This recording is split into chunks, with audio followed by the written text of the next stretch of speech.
Man, oh man, Live Virginia, the Duels edition did not disappoint. Shocking, actually. Welcome back to the Scratch Golf Show. I hope you had a wonderful weekend. If you're new here to the channel, welcome. My name is Marco and I'm your host.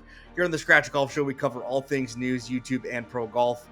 Today, we're going to be breaking down Live Duels Virginia, giving my raw reactions.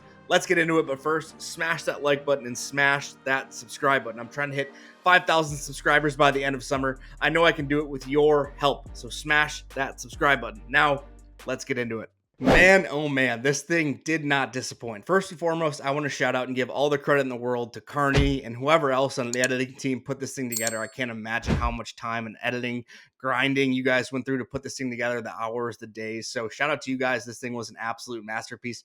Shout out to Brian Bros, Wes, and George for putting this on their channel. This was without a doubt one of the best YouTube golf videos ever made. Thank you for doing this for us. Side note, Wes, a year ago this week, he came on for a channel when you were here in Detroit.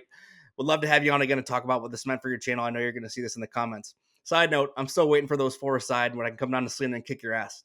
You're not the only one who can be spicy. Anyway, let's get into my immediate thoughts.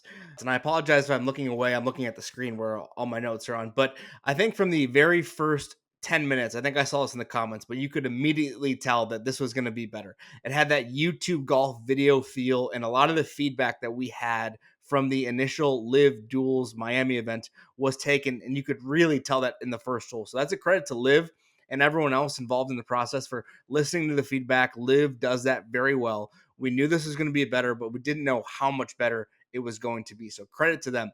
Like I said, you could tell in the first 10 minutes in the immediate you can feel the immediate impact of the changes. It had, like I said, that YouTube golf video feel, no broadcast cameras, nothing like that to kind of take away from that YouTube golf video feel, which I know a lot of you people wanted to see. Leave your thoughts in the comments below, guys. Liv is going to read this. They do watch my channel, so leave your thoughts in the comments below. Some improvements. I know they're very open to that. Anyway, one of my favorite things, and this was something that I think a lot of us asked for, me specifically, good banter and good smack talk between the pros. There was so much of that, especially down the stretch. And that I feel like adds such a good element to these types of videos. A lot of people don't realize all these pro golfers who play practice rounds with each other do this type of stuff where they talk smack to each other, get in each other's heads. Phil is an absolute lightning rod. Phil is the absolute GOAT. He is made for YouTube. I've been saying that for years. He is the best. I don't think you could ever remove him from the Live Duels, even once he maybe retires from playing competitively. I still think he needs to be involved in this type of stuff. He's an absolute lightning rod. He's one of the best smack talkers in all of the game. He knows how to get under your skin. I think we saw a lot of mini rivalries, is what I put it, and giving it back to Phil. I think we saw all these mini rivalries between the pros, and this, like I said, is one thing that is good about the banter. We saw stuff like Sergio and Phil going at it. Phil's talking about Sergio and the Ryder Cup on the first hole, and him talking about we're familiar with that after he made that long putt. He's referencing a singles match that him and Sergio had at Hazeltine in a Ryder Cup match where they both had a ton of birdies, both holed a ton of long putts. For those who didn't get that reference, Phil and Henrik, when he's talking about it in the first hole, and he's saying at Troon, Phil and Henrik had a great duel at the 2016 Open Championship where Henrik won his major, beat Phil by I think 2, but they both lapped third by 10 and 12 respectively. And so stuff like that, where you see these mini rivalries build throughout the video, it adds to the storytelling. You saw Phil and John Rahm. Everyone knows they're really good friends, but Phil knows how to push John's buttons. Towards the end of the video, you really saw, even in start of the playoff, John talking about how much he loves seeing Phil get what he got, and seeing how much and how hot and bothered John was from Phil.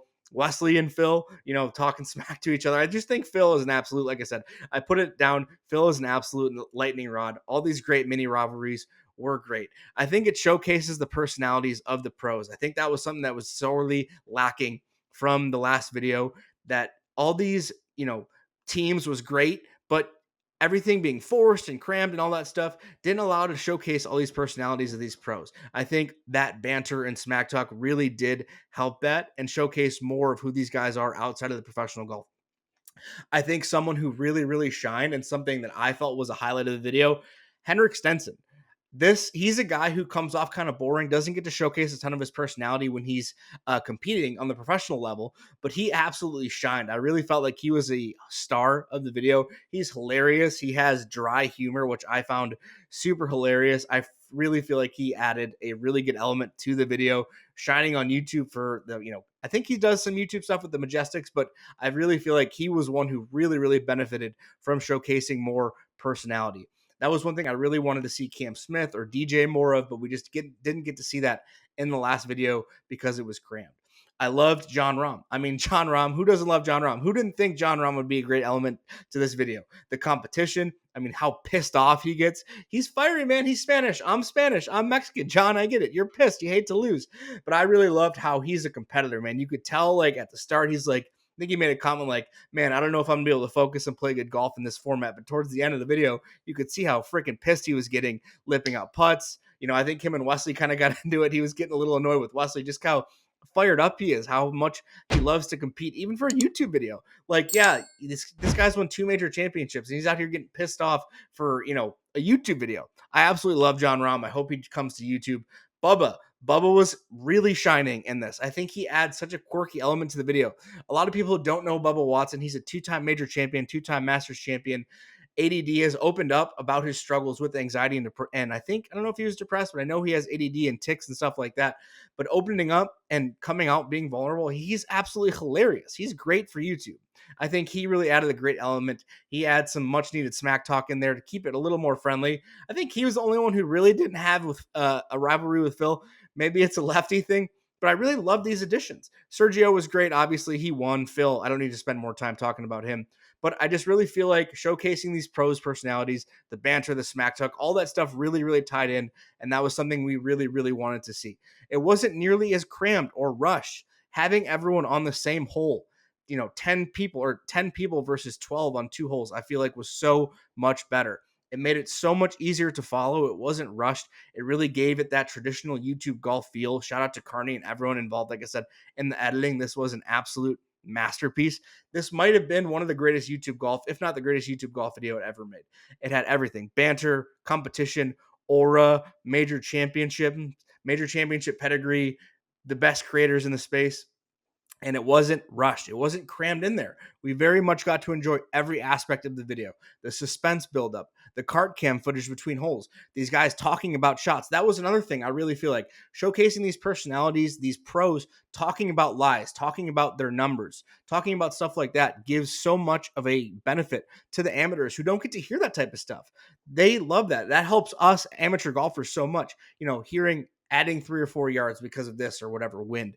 Understanding that type of stuff, I really feel like adds a much needed element. Now, like I said, from the very beginning, it was great. We had subtle jabs, the rangefinder stuff from the very beginning. John Rahm turning Grant and Phil's rangefinder 2 meters. It just adds more, like I said, to more of those mini rivalries. You had that comedic aspect to it, but towards the end, you could really feel that suspense, that build, and that was absolutely great. It really, really added a ton of great elements to the video. What else? I felt like the golf course really popped. I mean, RTJ, Robert Trent Jones, for you guys who don't know, that hosted this event. This golf course is historic. They've hosted PGA Tour events, President's Cup. Some cool winners have won here. It's an absolutely beautiful golf course that I don't think got to get showcased enough on the actual live event, because that YouTube golf video gives you that up close personal feel. It showcases how sloped the course is, how cool it is. That was something that I really, really enjoyed. What else?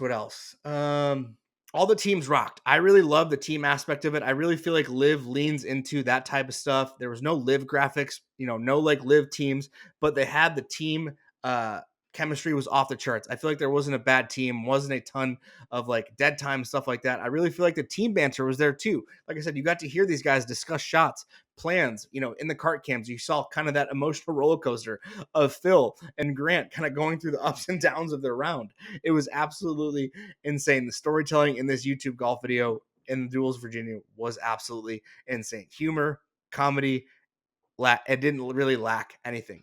A few cons, because I really want to talk about some cons. I'm, nitpick a few holes. I wish it was posted before the event. I know that's going to come off like ungrateful or whatever, but I feel like it could draw more interest to the course for people who are watching YouTube golf. I mean, this video is going to get a million views probably in the first 24 hours with the anticipation of it waiting 2 weeks. Really wish we could have gotten this access to the course so that way we can draw more eyes to the event. Lack of cameos, that was something I really didn't like. I felt like we were kind of led on a little bit, seeing guys like Rick and Mason, Taco, the girls, all the New Zealand boys without really ever appearing in the video. I know Mason and Rick were in it for a little bit. I didn't really like the use of those guys. I feel like we could have integrated them more into the video. Mason and Rick are two very good YouTube creators, know what they're doing. Why have a commentator if you're only going to show them like 3 or 4 times? And then the New Zealand guys and Alexis and them didn't even show up in the video outside of a couple like background shots, I don't think, which I understand they were brought in there to film stuff for other parts of content for the event. But why put them in in the picture? Why put them in the teaser in the trailer if they're not going to be in the video? I felt like that was maybe, I don't want to say disingenuous, but maybe let on a little bit. Let me know your thoughts in the comments below. Other than that, that was my only 2 cons. I really felt like this video had everything in that needed to make a great YouTube golf video. I really think it's going to be hard to top. All I know is that I'm very excited for LIV Dallas and the next Duels to drop. Anyway, that's going to be it for the video today, guys. Like the video, hit that subscribe button, please, and let me know your thoughts in the comments below. Have a great week. Peace.